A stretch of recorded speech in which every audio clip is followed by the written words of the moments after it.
So work obligations are over. I love the energy of a city. Orlando's not bad, but now it's time to hit the road and get to what I love the most, RVing. Woo! Let's do this.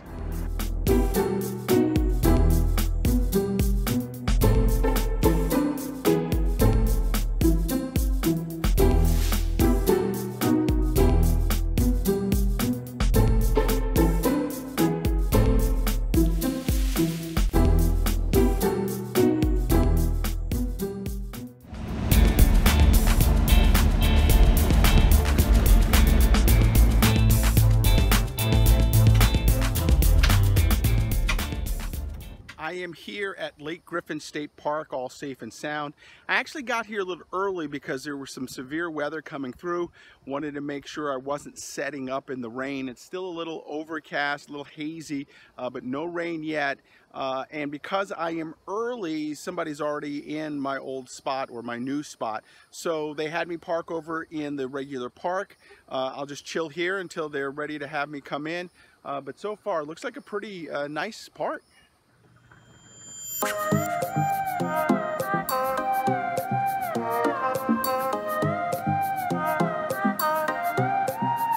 The rain has finally subsided. It's been a little bit of an odd setup for me this time. Normally I get here and set everything up and everything's fine. This time I had to wait because I got here early to avoid the rain. And then once I got here, it started to set up, the rain came down fairly quickly. I was able to do something that I don't normally do, which is to take a nap. I guess my body was just saying it needed some rest. But now I'm finishing up the setup and you know, the rain is supposed to hang a little bit. It's nice to hear it. Better to be in here than out there.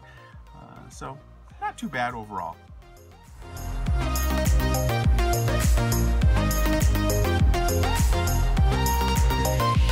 Checking out Lake Griffin State Park. It is a beautiful park. Let's go ahead and take a quick little tour. The park is located in Fruitland, Florida, just outside of Orlando. The sites are nice and big, about 40 sites there all together. The bathhouse, extremely clean, nice for the park. And then of course you've got a boat ramp near a pavilion, so you can take your kayak or boat and get into the water easily. Then there's lots of hiking.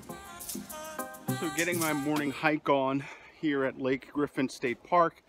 As you can see, the hiking trails are really big and wide, easy to find, easy to navigate. I did, when I first got here, check out one trail that goes over some water and made it kind of an interesting hike, but today just some regular trail hiking. It's beautiful. This is one of those kind of state parks though, which is thrown in the middle of a city or an urban area, so you can hear some road noise off in the back, but for the most part still a beautiful place to get away and explore nature. Okay, this is like looking at where Luke started to train with Yoda, you know, if there was sunlight. All right, so this is what I'm talking about, being in an urban environment and right next to, you know, kind of the road. Here behind me, see, that's a major road, but right over here, that's the state park. So you can get some walking, hiking, relaxing there, all from the road right there. This is part of why I really love exploring state parks and finding unique things about them. Here, the second largest oak tree in the state of Florida, estimated to be between 300 and 500 years old. That's old, and it's absolutely beautiful. Just another beautiful thing about being at a state park. Look at the base of this tree. Look how thick it is, how it goes all up. Can you imagine how many times people maybe have tried to climb up it? I wonder what some of the other trees were like around us growing up. I mean, this one 300 to 500 years old. Man, just beautiful to see. Really cool. All at your Florida State Park. So if you're looking for a small state park for a quick getaway tucked away in an urban jungle, check out Lake Griffin State Park in Fruitland, Florida.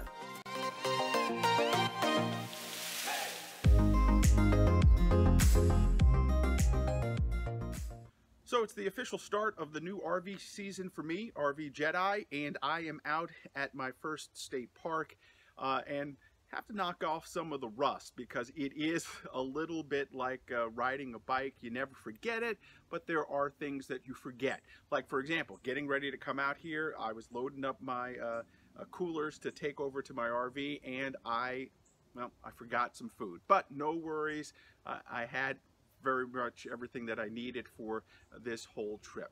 You know, getting back out on the road is always important to me because it's one of the things that I've learned to love the most over the last couple of years as I got into this RV life.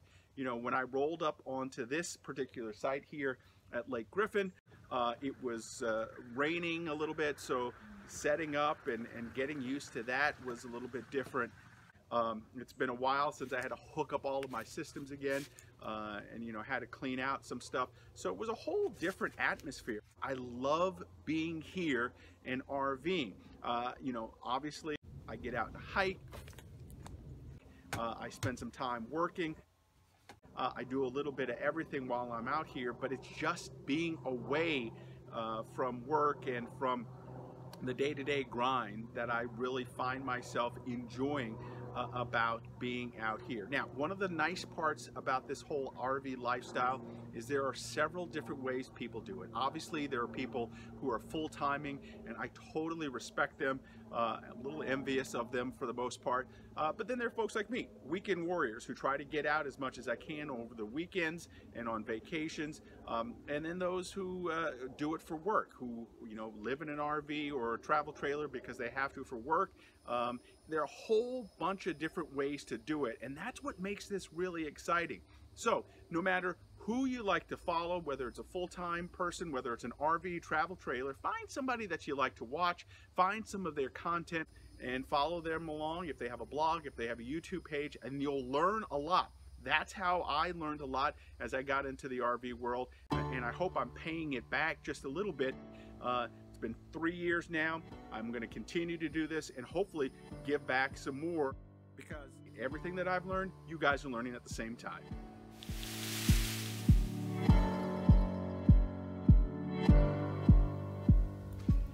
All right, it's dinner time, and that means time to get our chef on. So we are going to cook something very nice and delicious here in the RV. You know I love cooking in the RV when I'm out, and this is a recipe that anyone can do, and I think you'll really enjoy it. First of all, we're gonna have a coffee spiced ribeye that's done on the grill, along with some asparagus, also done on the grill, followed up with some new potato and mushroom and onions, done in bacon fat. This is a delicious meal, easy to do, and something that'll impress anybody who you're RVing with. So let's get this one started right now. So the first thing we have to do is put our dry rub together and then get it onto the ribeye. You want to let it sit on the meat for about an hour or so before you put it onto the grill.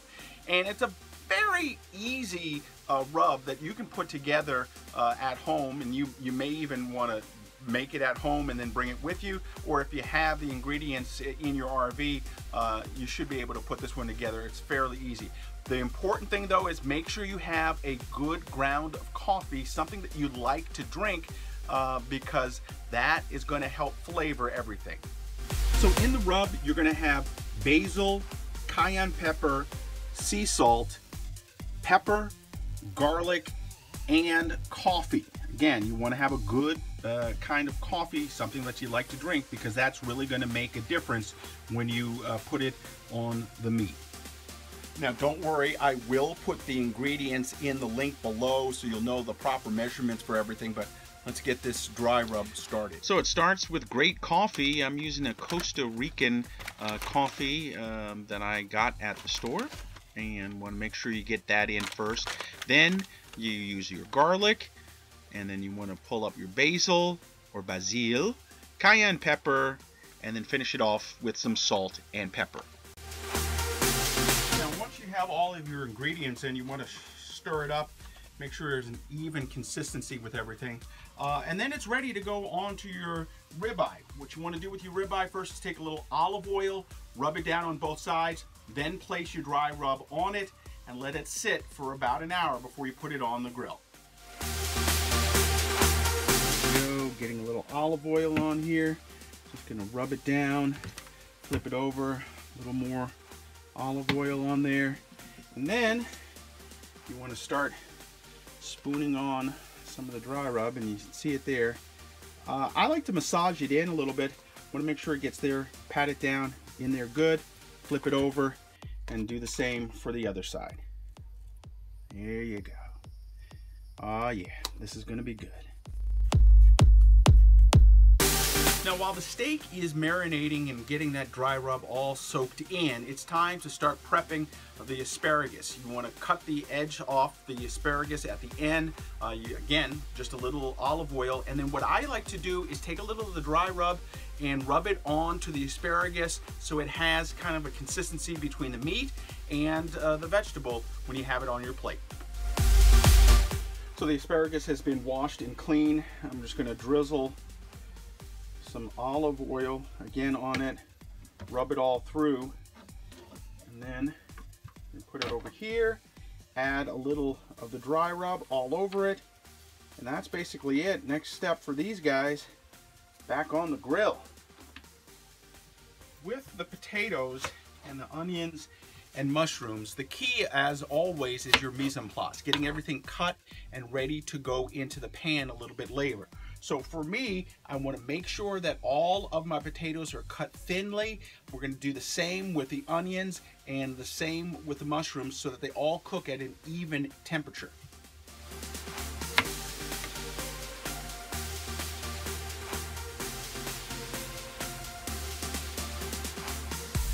Fire for the grill is looking good.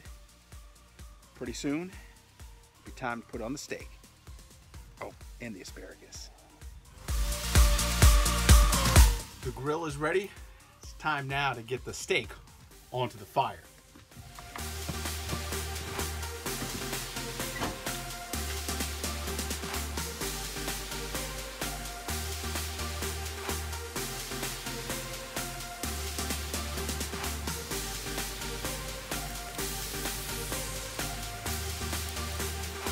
With the steak on the grill, it's now time to get the potatoes going.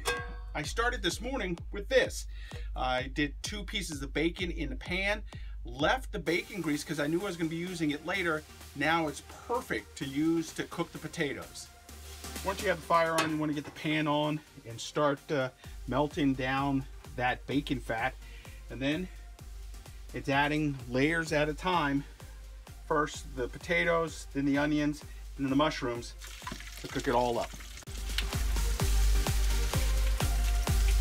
Next on the grill, got to get these asparagus on. Okay, time to get the steak off and then switch it out with the asparagus.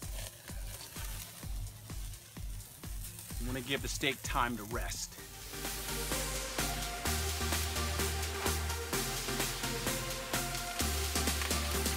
So I've added a little garlic, some salt and pepper, a little basil into the pan. I'm going to cover it up now and let that cook for about 10 to 15 minutes or until the potatoes are nice and soft and ready to eat.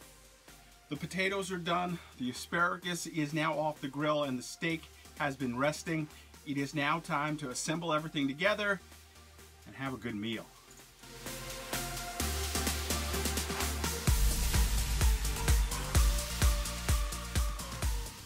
So here it is. In the end, a great steak, potatoes, and asparagus. Let's have a little piece.